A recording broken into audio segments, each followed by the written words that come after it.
My name is Rhapsody and welcome back to Darkest Dungeon 2. We're headed into the third chapter, so we're gonna get looked at by that big old eye. But in the interim, it's time for us to continue unlocking some more stuff from the working fields. Ooh, we're actually making some serious progress through here. We could probably complete the inn items over the course of the next two runs. Maybe even the trinkets if we go hard on them. Let's pick up our first. A drop of sanity in a sea of madness. Interesting. The clenching claws, an indelible trinket that's serrated. Applying to attacker when hit. Weaken 20% of the time, vulnerability 20% of the time, or stun 10% of the time. And at round start, if speed is equal to or lower than 2, immobilize 66% chance. Man, I really want to take another man-at-arms out with that. Because it will, by default, already be on my wagon. Every twinkling recollection is another implement at our disposal. The enlightening element, an indelible trinket that's flammable, apply on hit, burn 25% of the time, and at turn start, if speed is higher than or equal to 8, gain a dodge token. I was about to think about like the world of putting like some dodge, some. I was thinking about making a dodge tank, right, with a highwayman that's really benefiting off the course of that, and then is allowed to use riposte, and then the man-at-arms at the front line using riposte and things like that. I just realized quite quickly though that in doing so, I would give the final boss of this upcoming chapter the ability to riposte. And I do not want to do that. Who else could use these things? What about a Vestal? I do need to finish the rest of the Vestal's abilities, and the Vestal does have guard. Unfortunately, the Vestal is also heavily based around... I'm already party drafting. I've literally picked up 2 trinkets. Oops. Anyway, unfortunately, the Vestal is like heavily based around tokens as well. And given the fact that the boss of the next, the upcoming area steals positive tokens, that's going to be a little bit difficult. I mean, the Flagellant makes a huge amount of sense, as it always does. Also, thank you, by the way. New instruments will help us diagnose the world's affliction and overcome it. Thank you, by the way, to the person who had listed, I think it was Copper? The frequency of different characters used over the course of this series so far. Apparently the Flagellant has not been used as much as I thought. So maybe that helps justify taking the Flagellant in this position. The Rousing Ringer, an indelible trinket that applies to attacker when hit. If the flame is below 40, it dazes them 30% of the time. If any enemy is dazed, it also increases our debuff resistance. A welcome advancement in the science of survival. The Sparkle Ball applies on hit either daze, blind, weaken, vulnerable, or immobilize, each 15% of the time. To recall a thing is to make it real once more. It's also the calibrating sensor. Gain on miss, a strength token, and gain when hit if speed is equal to or lower than 2, a block token 66% of the time. Oh, Leper uses this. Got it. Yeah, I was trying to figure out who wants that in any way. Tools of iron. Such implements will serve us well. All right, let's check one more trinket. Ooh, we'll also take the final stagecoach item. The assay gear, +4 to the quantity of relics that are looted. One more trinket gives us the Sneaker's Standard. Each hero on combat start has a 3rd chance to gain stealth, and each hero on combat start, if the flame is high enough, has a 3rd chance to gain a taunt token. Not over the moon about the pickups we made just there. Let's go to... Study the winding roads and routes of our kingdom. Find any advantage. Let's go and buff the Vestal. Oh, wait, hang on, no. Didn't I just decide that I'm not using the Vestal for this mission because of the whole buff situation? Rough, tough, and rumble. But you know who doesn't care about that? The Flagellant. So with the Flagellant, I'll be able to pick up his Prison, The Indelible Trinket, applied to attacker when hit, 1 Blight receive for 3 turns, 33% of the time. More, giving a strength token, and plus 10% to negative banter. Interesting. I mean, that's a trinket. You could take that off before, like, all the way up until you go into combat and then put it back on, right? So it just costs an extra inventory slot, kind of. There's the Scourge line, a role that revels in divesting others of their burdens, and the toxic state gains new effects. Interesting. Resolution for higher death blow, and resolution again for higher death blow, and then the pain box. Fear is the mind killer, so yes, definitely a reference to Dune here. And what's this? This is the trial that the Bene Gesserit put Paul Atreides? Is it Paul? Is it Paul? Paul seems so mundane for a name. I think it is though. Anyhow, Pain Box. Fear is the Mind Killer. It is a flagellant item, 15% damage. It gives plus 33% to blight resistance piercing until the next inn, as well as to the duration dealt and the amount of blight dealt. Incredible. Incroyable. In the world's dark corners, he will revel in his rotting immortality.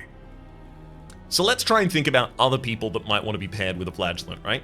So Occultist immediately comes to mind when I'm thinking of the flagellant, and I'm thinking of the ability to hit the backline consistently. The flagellant can do that with Acid Rain. The Occultist can do that with Sky Slaps. Between the two of them, we already have like a lot of control over the field, and we also have a lot of control over our own DOTs and our own health.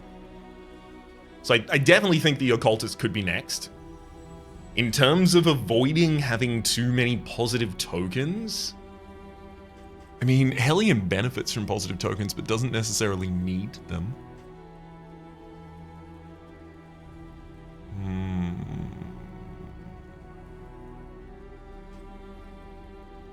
I have one person with Taunt.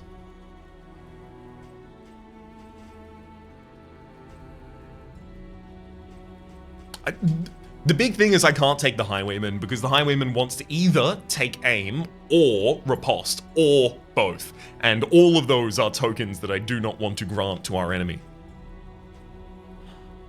Man-at-Arms legitimately still makes a kind of sense. If the Man-at-Arms makes sense here, another DOT damage class would make sense next. Because the Man-at-Arms would clearly not be there to do any damage, would just be there to take hits. But we would still be conferring to the boss on any critical block tokens.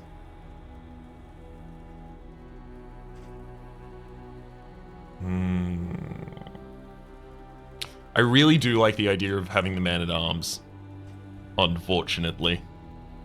So what's that? Flagellant, Occultist, Man-at-Arms. With the Man-at-Arms, actually, that means all of my stress is also managed, considering I can just keep Bolster on. Let's also just get... Humility fortifies the hand and the heart. Behind his unwavering shield, the peasant militia will rally.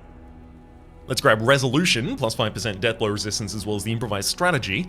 Signature in item, I've been thinking. And the Man-at-Arms gives anyone who is guarded plus 25% damage until the next inn.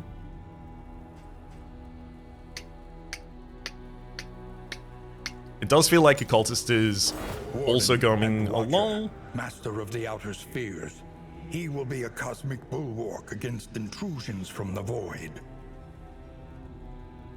I can see so many good arguments right now for Jester. Jester is really, really good DOT management. Jester doesn't really care about having buffs or debuffs on themselves. Jester doesn't play with tokens, typically. I wouldn't be using the Intermezzo path, because that's tokens. Soloist makes a bunch of sense. The extra damage, the extra resistance piercing specifically.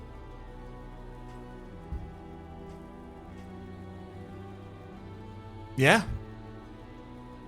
I think it's Jester. Have I left myself with any huge weaknesses here? So with the Occultist and the Flagellant, I'm just gonna pop the Jester skills there. Wherever people gather, his songs will soothe the destitute and galvanize the fearful. So it's, what's the order? Man-at-Arms, Flagellant, Jester, Occultist. Between the Flagellant and Occultist, we have backline controlled. I mean, the worst damage we actually have is for the very, very frontline target. Indistinct and ill-lighted. No comfort awaits you here. I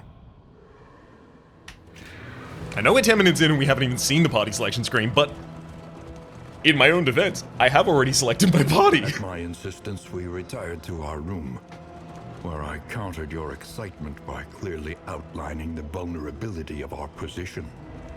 Reason prevailed, and we elected to block the door with a large dresser. The crossroad. Seems a prudent move. Who will step forward into the light? Let's make sure none of these have, like, something awful. Oh my god. Low HP? Why not de-stress about it? Also, extra resolute shots. That's not really a thing that the Flagellant ever deals with, but that's fine. Hypochondriac imagines contracting every manner of illness from enemies. That's really annoying. We do have high disease resist, at least, so we might be able to reject a lot of the diseases that try and come our way. Let's have a look at the Scourge. Toxic state gains new... Excuse me? This affects Sepsis, Deathless, Suffer, and Lash's Gift. So, Deathless... Oh, wow. That's deeply intriguing. So this is a Deathless that is Deathless. It heals both of us. The target and the Flagellant. It's Sepsis, Deathless, Suffer, and Lash's Gift. Okay, so Lash's Gift now gives horror to the self and removes DOTs on the self. Got it. Huh. Got it, I guess? Suffer, Deathless, Sepsis. Suffer's there, and Sepsis. Cool. Suffer is now... requires the target to have DOT or horror on self, give extra death blow resistance, and steal the DOT or horror, and then upgrades to also remove it at the end of the next turn. Huh.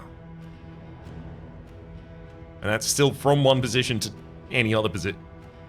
Horror is not a significant enough threat often enough to really justify Suffer being good on this basis. There's also Sepsis. Deal damage to target equal to the remaining blight on them, and unless they have a combo token, remove that blight. Okay, I mean, I can see some value in that. I don't really like this path, though. At least until I know what the new effects of the toxic state are, which it's not telling me. Rudely.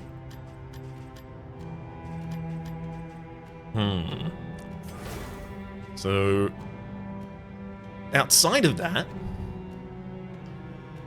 we could go for Maniac or Examnet. Examnet is great potency to blight and buff alike that is activated by being on low health. I'm more comfortable juggling a character on low health when I have a man-at-arms to defend them, when I have an occultist to heal them, when I have these kinds of tools. Alternatively, we could have better anti-positioning for the enemies. Acid Rain loses a significant amount of its effectiveness. No, I think I am going to go examine it. I think we will keep access to Punish. At least early on, I think these are the ones we'll keep. Lash's Gift I'm not going to want to use in the final fight. So the Flagellant is seldom going to be directly healing themselves with Lash's gift, which means they should probably instead pick up more. Acid Rain for the enemy backline. I mean, Sepsis would be a lot better if I had another character that was intending on dealing Blight. But because I've gone for a Jester instead of a Plague Doctor, is there a reason to go for the Plague Doctor instead?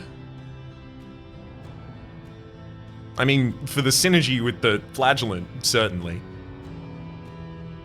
But I also have taken out the Plague Doctor a lot of times, and the Jester probably fewer times.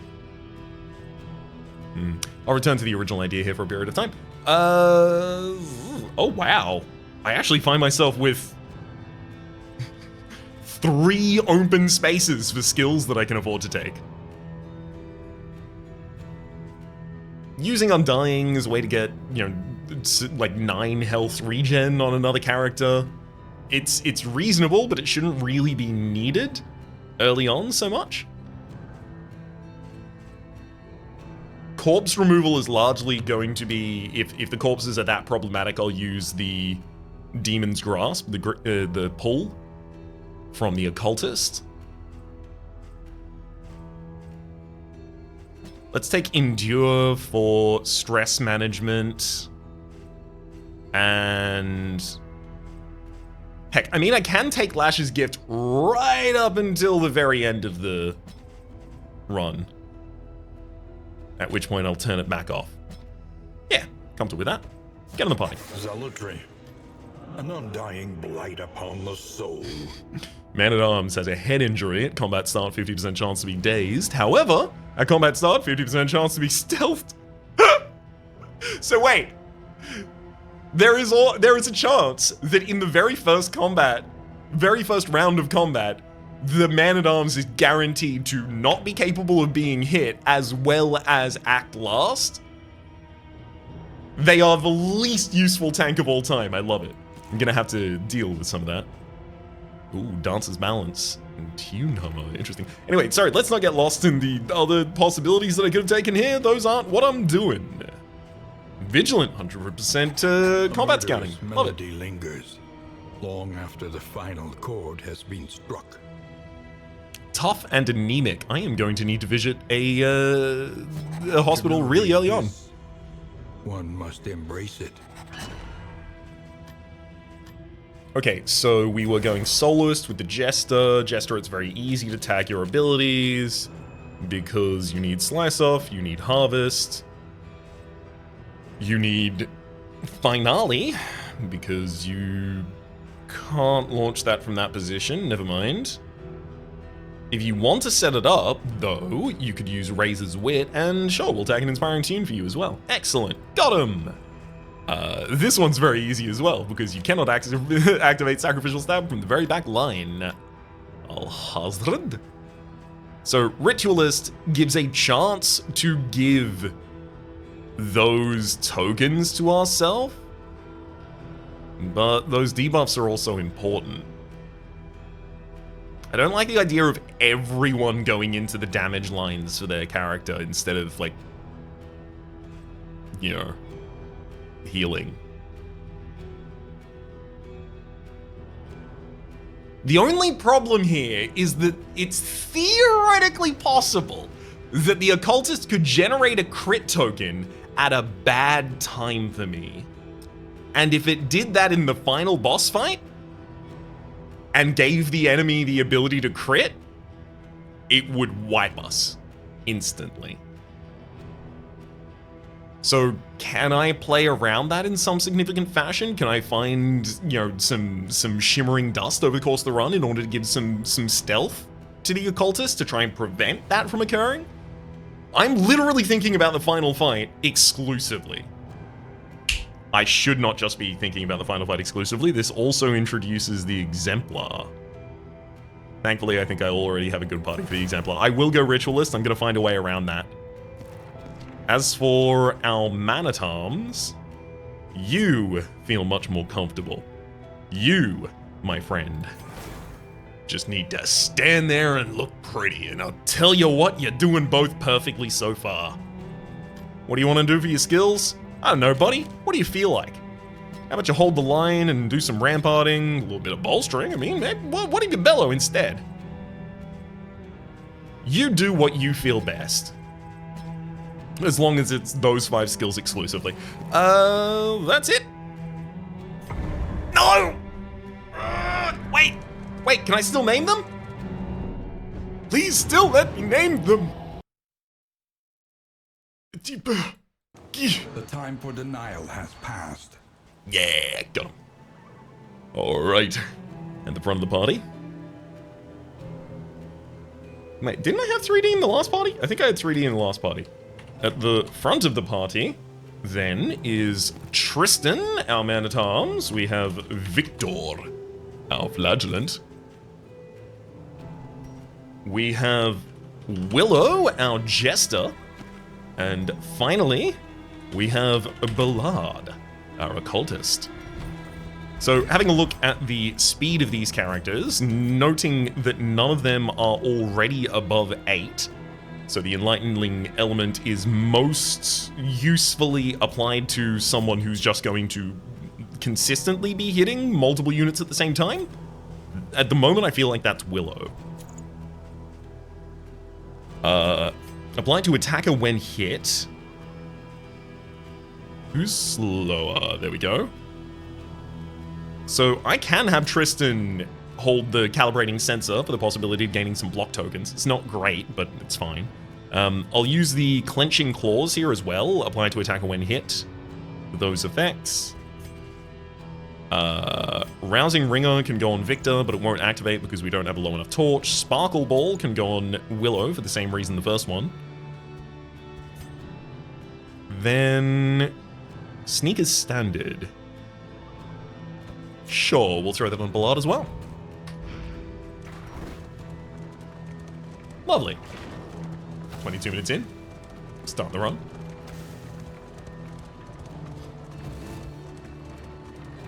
It's important. Experts are exhausted. I don't know how many times I've been in a situation where the things that I've been projecting for in the first 10, 20 of the Darkest Dungeon video turn out to be the things that I desperately needed to have worked through. To the spreading stain. Oh, baby. Hit him with the Sky Slaps. They can only hit, currently, our front line.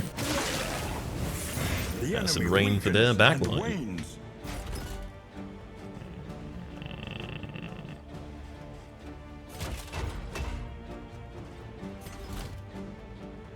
Yeah, I'll bellow at him. Slow him down. Victory supposes strategy. Press on.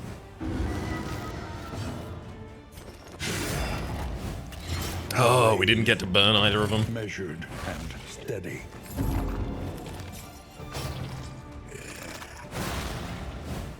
I'm happy to see Filthy Morsels. That's less stress. On to the next. Oof. A lot of light resistance piercing for them. Sorry, a lot of light resistance, rather. Low rolling on all this damage as well. Not like it's making a huge actual difference to the board state.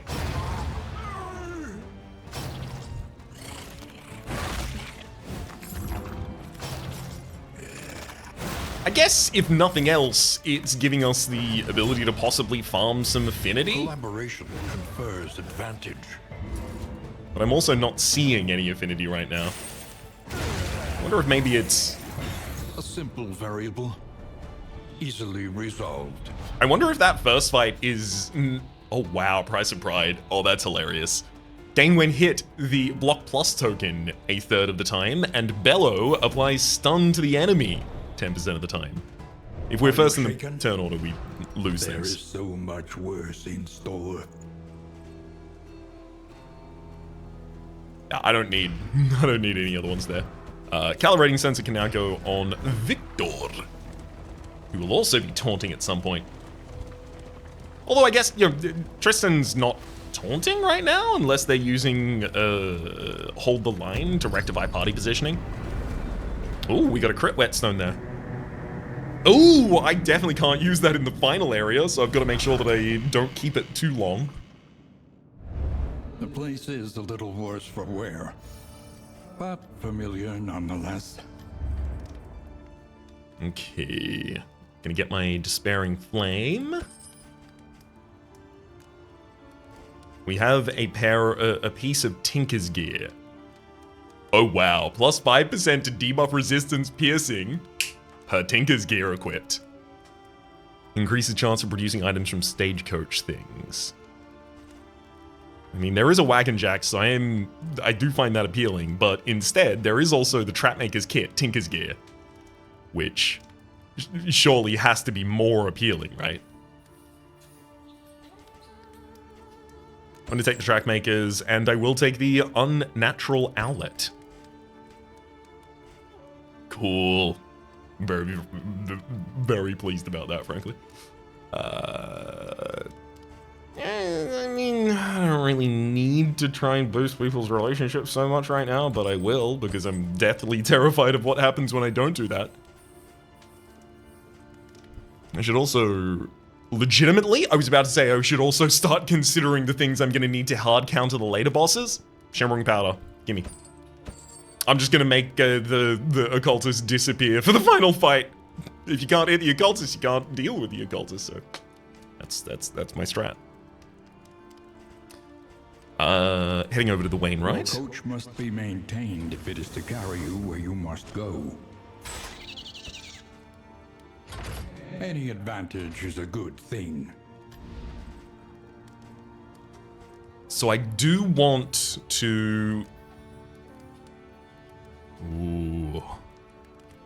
Stand Fast is also really good. Especially because it can remove a combo token. We're not on the path that uses... No. Okay, we're not on the path that makes Stand Fast taunt for us, unfortunately. Which would be goddamn lovely. We're not doing damage with Tristan. Every other character does damage as almost their highest priority.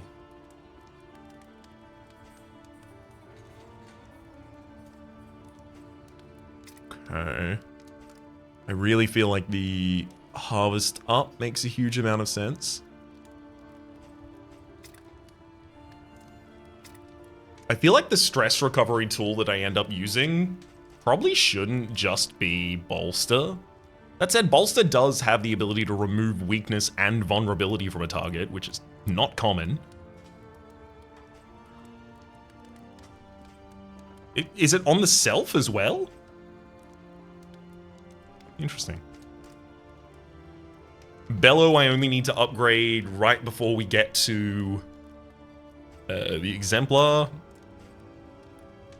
Acid Rain feels like it could be a good upgrade. I almost feel like I want to go for 2 damage upgrades right now. Is that absurd? Like, it'd be Acid Rain and Harvest. Because by the time it's down to just the enemy's frontliner, like, you know, it's Finale and Razor's Wit, and we're just going to be debuffing them consistently. Yeah, I'm gonna up Acid Rain and Harvest. Precious relics remind us of a time before the end. I mean, look, Blood, you can hold the combat item, but I don't want you to use it just yet. Victor and Tristan, I need you to drink together copiously. I need you to love one another as brothers. Or lovers? I don't know, I haven't defined your relationship. I just need you to be a tight unit. Crumbling and undone. Trade route. Plus 100% to Hoarder's location scouting, but I need to avoid the watchtower. I love it. I don't want the enemies to have advantage of the combat fight.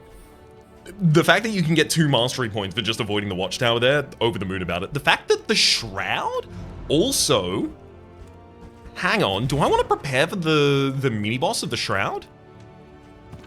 Because I will say, between the pickup of Acid Rain and Harvest, I'm not especially unprepared. We've got Tristan, who also has the Sergeant line active, giving 100% movement resistance, which means that Undertow is not going to be capable of dealing with Tristan. So if I can increase the movement resistance of Victor as well, that suddenly becomes a lot more possible. Steak and Spuds would give 30% max HP, as well as the movement and disease resist. Unfortunately, it looks like that's where my safety ends. No clarifying poultice. So, in that world, I could just have Tristan in that fight consistently using Defender to keep Victor covered, so that Undertow can only ever hit those two targets.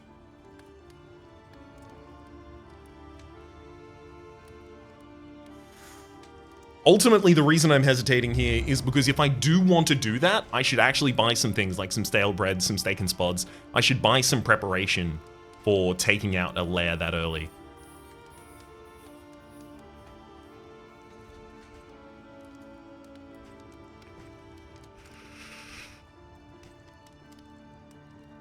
Taking 2 adrenaline tonics for some last-ditch healing. You know what? I'm taking the 2 adrenaline tonics.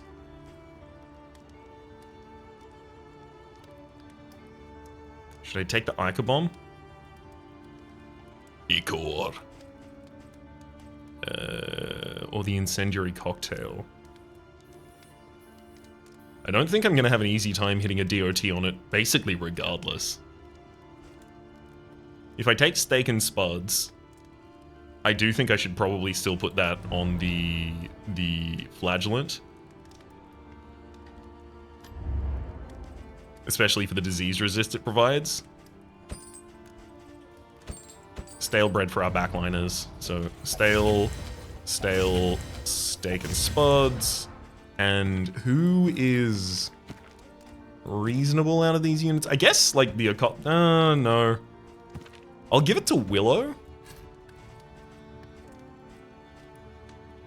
Yeah, adrenaline tonic. If I could also increase Willow's speed here, I would love to. I can do that with the holy beads. +3 speed until next in. You know what? Yeah, I seldom spend my money well enough, I feel.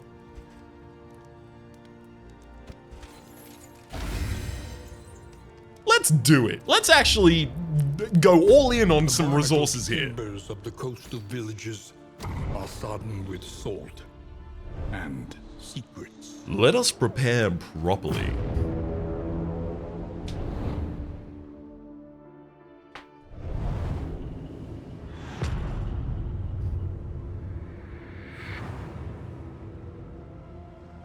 Propriety floats listless on the tide, brined in noxious degradation.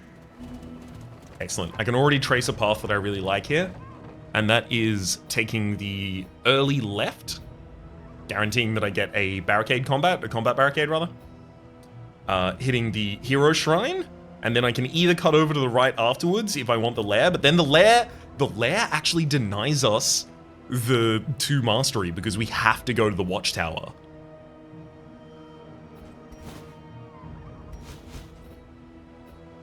I don't think I can just pull up at the watchtower and drive away instantly, but maybe I could. I don't think even if I could that would satisfy the watchtower though. So instead, that means I'm relieved of my duty to have to go and fight that lair, so I take the most aggressive path otherwise. So I'm going barricade, unknown, hazard, hero shrine, unknown, resistance encounter, and then after that, hopefully I have enough to clear a couple of the maladies that I care the most about at the hospital before heading up to the Oblivion's Rampart and then out. This poses a really large risk to my armor. I wonder if maybe, therefore, I should save an armor early on, because currently the path that I'm tracing has 2 other armor destructions and a couple of unknown routes. If those routes are armor destruction, I'm suddenly having to fight a battle that maybe I don't want to. Okay. All right, let's head ahead.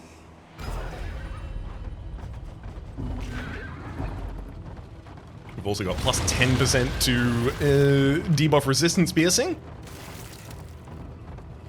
Courtesy of our unnatural... Oh, hang on. Speaking of, this is the...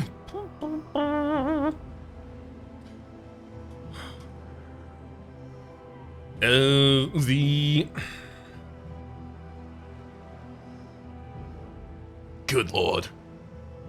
I felt like I was just going to query my brain and my brain was going to give me a response rather than this silent treatment I'm getting. It's a cart. There we go. Look, sometimes your brain comes up with it's a cart first, and you write that down, but you don't have time to go back to it as a draft, and then that's what it's named. Sometimes that's just the case. Ooh, Oasis. Play Wonderwall. I like Victor's pickup here. Unfortunately, it costs us 2 relationship, but it gives us a lot of stress management and health management tools. In the mineral-rich spring water.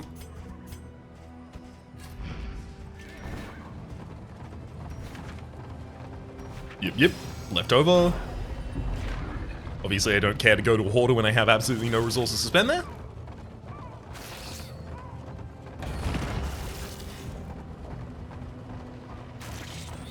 Unfortunately, the unknown earlier turned out to also be armor destruction, so I didn't really manage to mitigate the threat that I was looking at. Alas. Oh, academic study. Great locations. Ballard says the whirls of the brushstroke seem to move. But Victor says, what an enchanting shade of red. Why don't you tell us about it, Victor? You've become a martyr. -1 stress at round start while on death's door. Hopefully that has other out-of-combat effects that are better, because I guess the person most likely to have that inflicted upon them would be Victor. But also, I don't want anyone to be on death's door ever. It's too high a risk to take.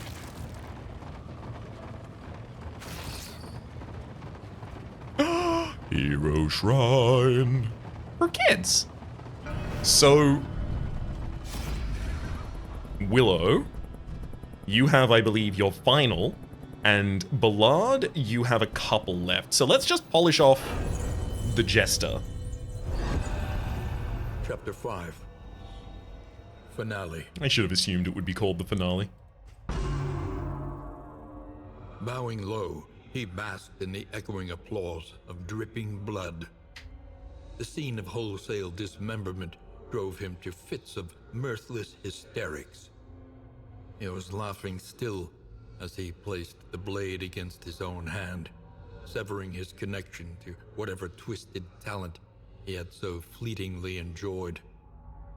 Aimlessly, he drifted from the hall, humming broken bars of a discordant melody he could not quite remember. I always do like the theming of like the trying to bring horror out of the unknown through, oh, this is a sound-based life form, or this is sound that's infused with malice, you know, a sense that you don't typically expect to be corrupted in that fashion. The Solo.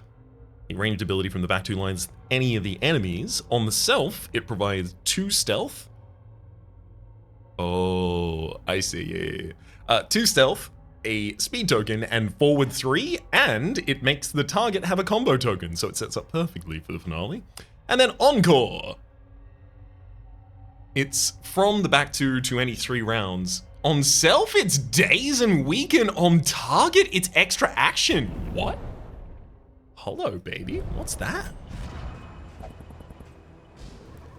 Oh, okay, so the upgrade lowers its cooldown and removes the weak that it applies to the self. That still seems like a really good move. The fact that raises wit from the back 3 lines can also target the front enemy 3 lines and finale? only needs to be used from position 2, not position 3, really undercuts the importance of solo as the setup. Can it theoretically be used as a setup? Sure. I don't think there's a problem with that at all.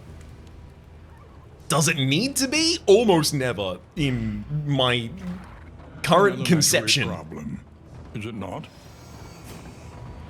I just can't see the circumstance in which it, you know, the hyper-specific setup is a better thing to be consistently running than a much more versatile ability.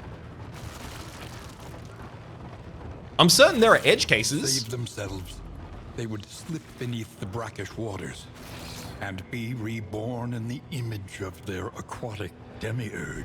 I don't think it's like one is strictly better than the other as much as like I struggle to see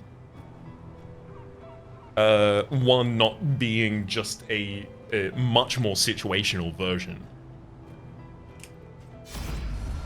Situational enough that it makes it tough.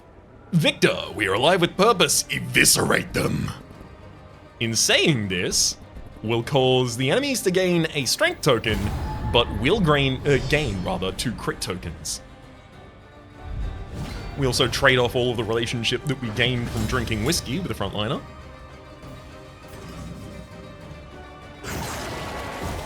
Slap the enemy's backline there.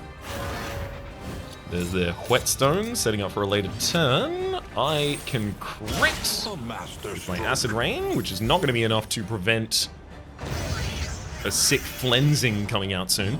Oh, no! There was no corpse left by that creature, so never mind! I get to harvest, and no flensing for y'all. I also blind the enemies with the sparkle ball. Oh, this is such a control fight.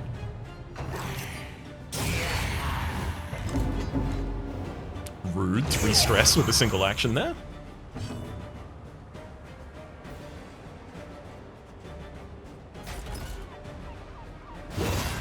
With that 3 damage dealt, that unit never gets to act again. Punish can be used not from rank 3 on our side, unfortunately, which means I will actually be committing to another harvest.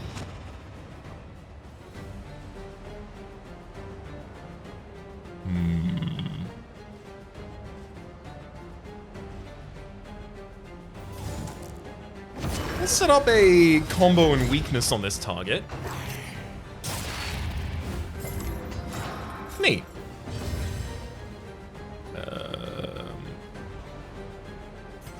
It's totally reasonable to try and heal the stress off now. Savor it.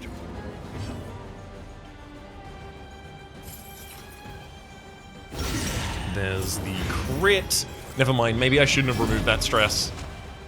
Because I was about to crit anyway. Speaking of about to crit anyway. An unavoidable end. Oh, annoyingly.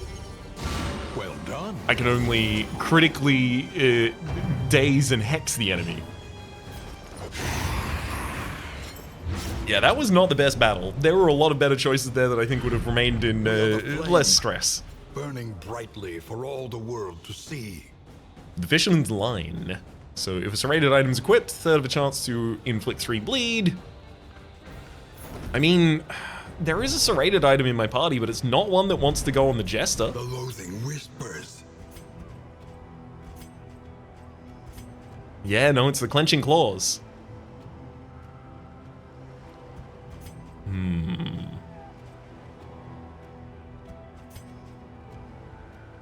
Do I really want that serrated effect? I mean, it would be overriding the Enlightenment element as well as the Sparkle Ball, so no, it's taking a lot of space to accomplish very little.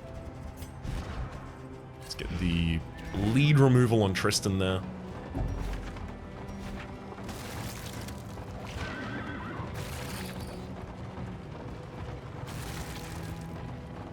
I would love to go to a creature den or something like that where I can kind of push my luck, stay a little longer. Alas. I'll settle for Though it brings no satisfaction. a bunch of combats. I'm gonna have Tristan form a slightly better relationship with Willow and slightly worse relationship with Ballard there.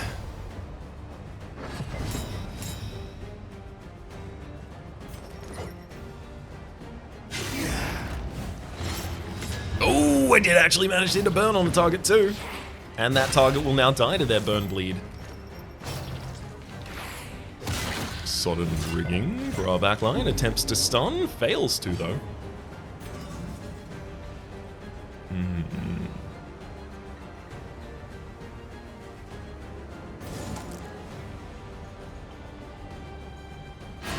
I'm gonna try and pull the backline bosun forward. There we go.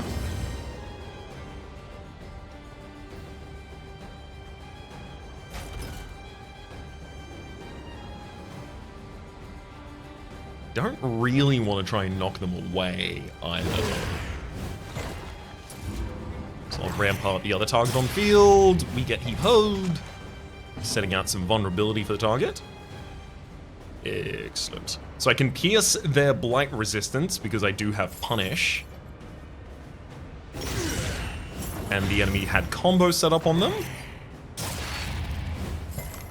And now we're set up with both of the middle liners for the enemy team being the healthiest units. Which is great for my party that is using the harvest consistently. Malaise, measured and steady. Okay, that's the final time you get to act. Same for the bosun behind you.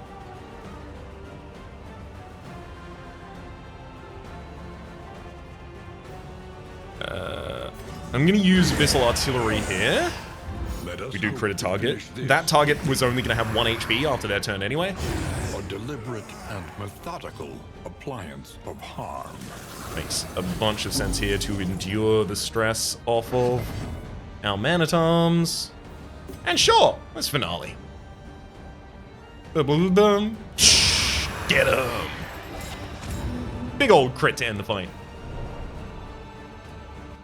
Really hoping that would do some stress recovery as well, though. Ah! Speaking of critting, Greater Heartseeker. Straight up plus 10% crit.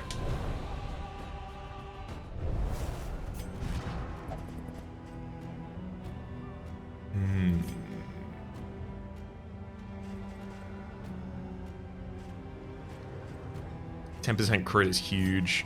It's like really good. It's very important.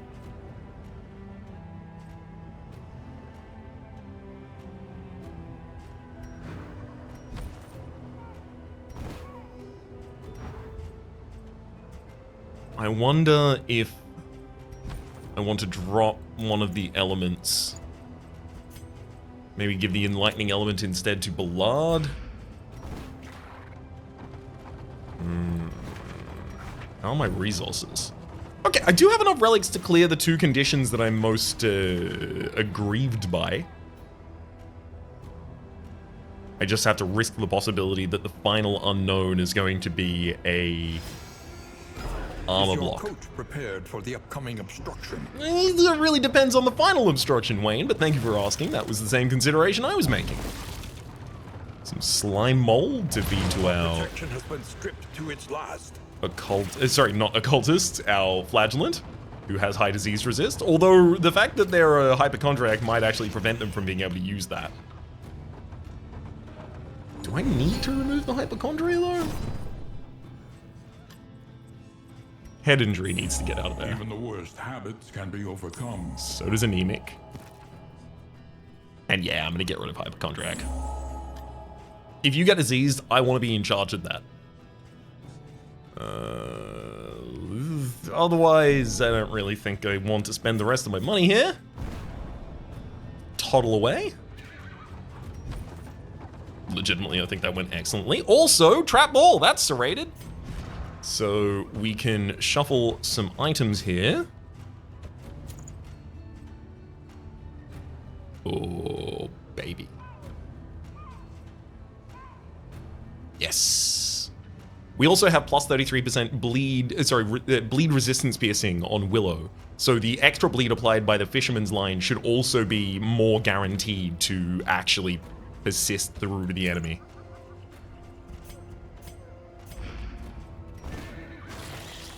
I will admittedly feel pretty good when there's no longer any trinkets to unlock. While I have enjoyed exploring the trinkets by having them immediately accessible, I also do feel like a lot of the time it has invalidated the choices that I get to make for a lot of the rest of the run, because I end up very early on, obviously because I get the trinkets and then choose the characters based around the trinkets, with best in slot trinkets for most of my characters. And suddenly the ability to actually meaningfully change my run after that point is minimized. At least in terms of the trinkets, not in terms of everything, obviously. I don't think I need to pull the altar forward. I think I need to start smacking away its things. Oh my god! Sparkle Ball applied twice on each of them? Wait! It's not ore! Sparkle Ball is a 15% chance to apply daze. Independently, another 15% chance to apply blind, and then so on and so forth. Oh boy. Oh wow. That's nasty. Double crit, baby! No stress reduction for that double crit? Get a whole lot of bleed damage out there though. 15 on 2 different targets. Bellow unfortunately does not remove the thing I want to remove with it right now. But if I manage to knock you backwards, which I don't, that would have been good. Unfortunately, it wasn't. Also, looks like the enemies are going to be taunting consistently here. Frustrating. It's going to heavily, heavily jeopardize my ability to actually target the enemy's backline. Oh, God.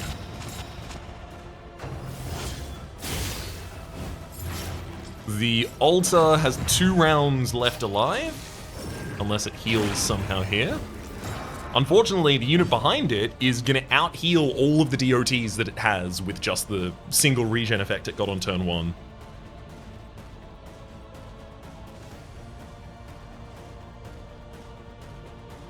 I really want to weaken the Evangelist rather than the Evangelist.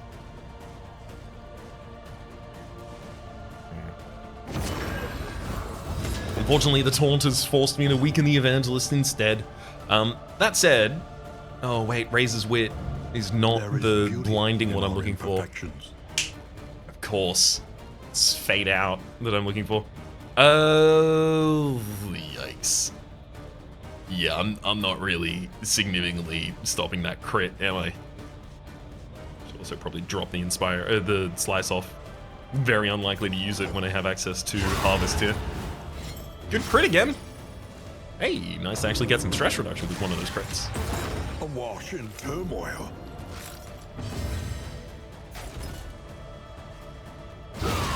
Ooh, we actually managed to move them out of line with the crit as well. Great. So that actually is incredibly impactful, because from that position, the Evangelist is only capable of using moves that I'm already pretty capable of dealing with. Popping an Acid Rain out there, I can also guarantee they'll have a weak token and be on death's door. Hold fast. There's the big crit. What lurks in the beyond.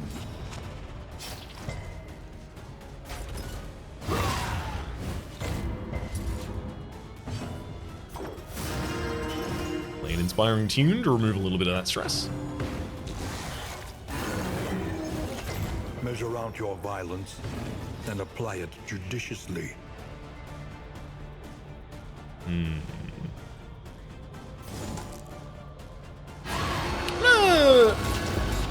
Pull a unit out of position here.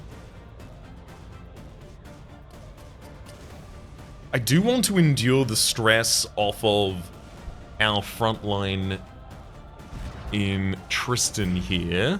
Also putting my Flagellant Victor above the 5, or rather at the limit of 5 stress they need in order to be targeted with Inspiring Tune. That said, it also feels like I am compelled to punish this Herald.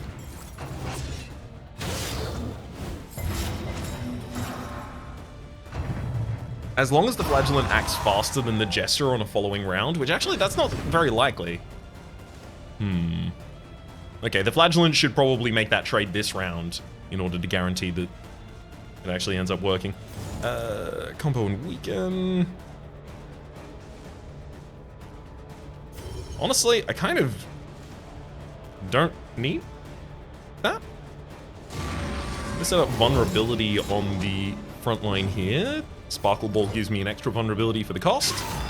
Herald dies.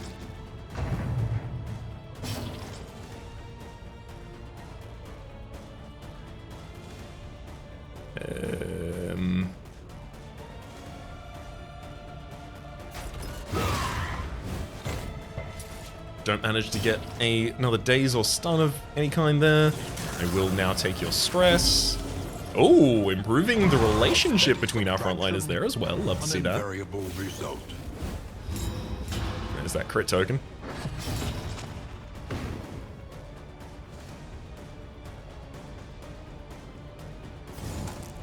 Let's use a weakening curse. Try and set up a bunch of negatives on you. Empowered, emboldened. And we certainly have.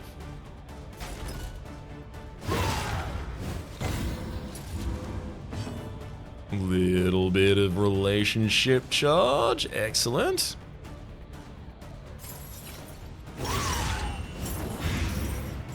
Big combo, but the target's not going to be on the ground yet.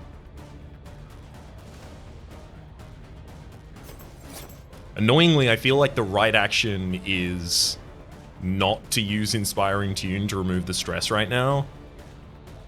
Is that really?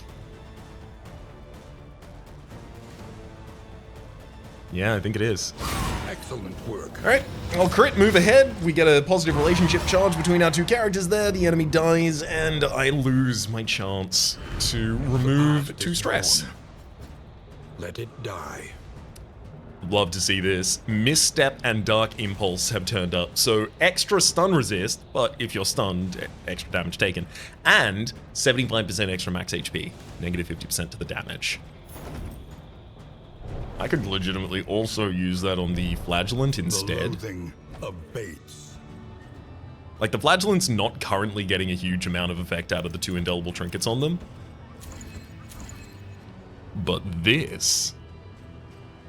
We're also not really doing damage with our abilities. We're realistically doing DOT damage. Okay. And we want to be more comfortable hovering around the middle of our HP bar. Which, this certainly makes me more comfortable doing that. Okay. What about, gain on miss, speed low,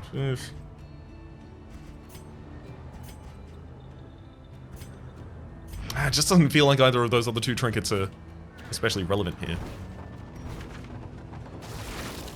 I'd love if it was a road battle that we had at the very end here. Oh, wait. Is it gonna be? Are things gonna leap out and destroy my armor? No, okay. Ooh, playing cards though. Love to see that.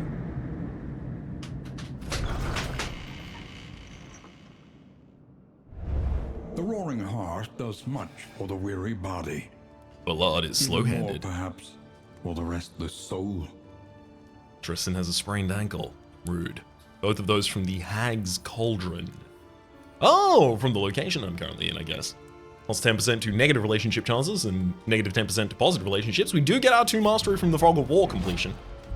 Which is mostly what I wanted. Conventional fare, but fairly priced. There's a Wixie barrel here.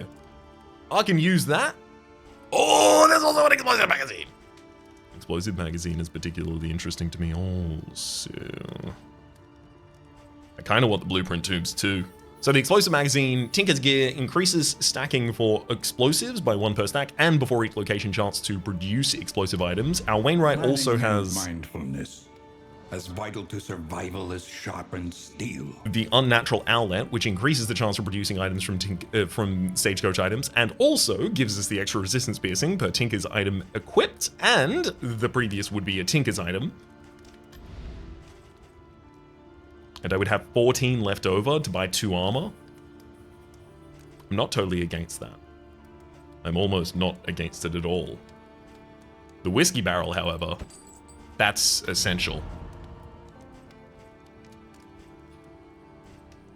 Alright, party. Time to party. I hope you like one another after this.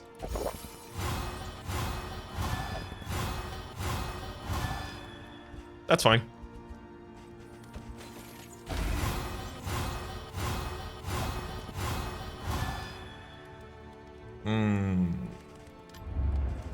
The fact that multiple relationships are still pretty tough here.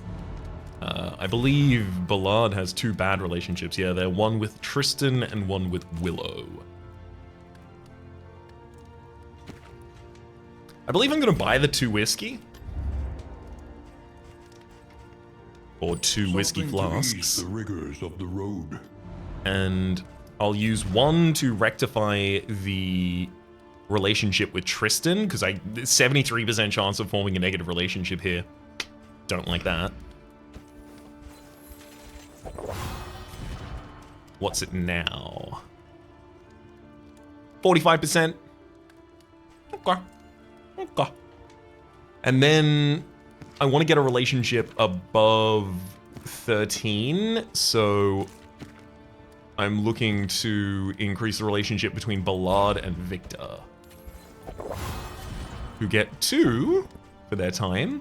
And in doing so, I believe they've eliminated the chance to form a negative relationship with one another. Unfortunately, a lot of the rest of these are pretty likely to form negative relationships. Like, even my friendly people have a 0% chance for a positive relationship here, courtesy of the Hag's Cauldron, so it's gonna be a wee bit of a toughie. Listen, practice, improve. Okay.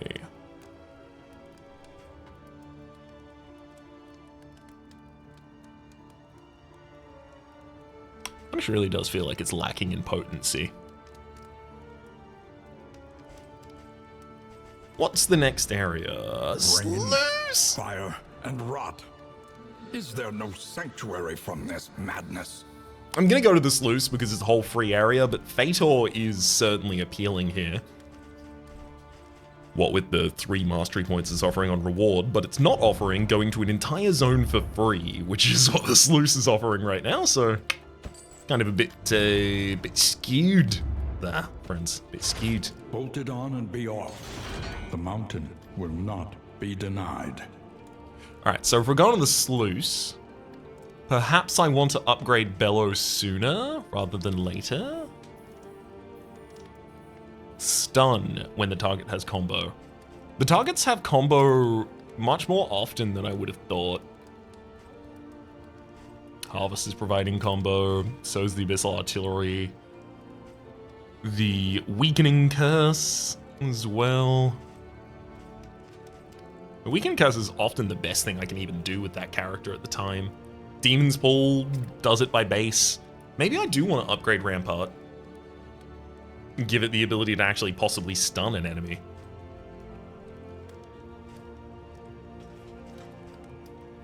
You know what? Yeah. Let's do it. Victor, I think you having more would be pretty appropriate.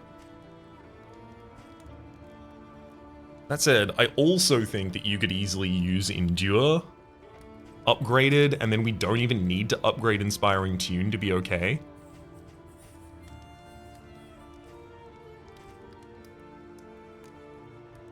Racer's Wit does give a dodge token if I upgrade it. I do often want to blind targets, but I never really want to use Fade to Black. Maybe I should get Slice Off as well. It's important for single target damage and setting up the vulnerability. I want my hexes not to feel like garbage to use. The first one is Weakening Curse with the ability to remove crit. Abyssal Artillery wouldn't be awful either.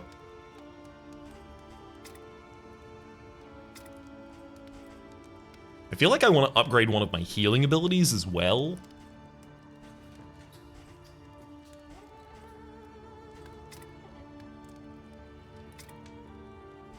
But maybe I just have so much healing potential that I don't need to upgrade a healing ability as much. There's nothing wrong with just getting Defender. There's nothing wrong with getting Defender, so we'll do it. And let's get ready to go out of this place. Ways. Home now to far worse than rats. I don't want to use slime mold. I should probably use slime mold, right?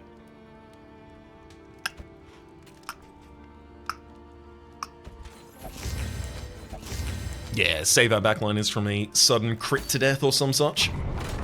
Alright, heading out of the Hag's Cauldron. And into the fire! What? Only one negative relationship? Cruelty and callousness have claimed dominion here.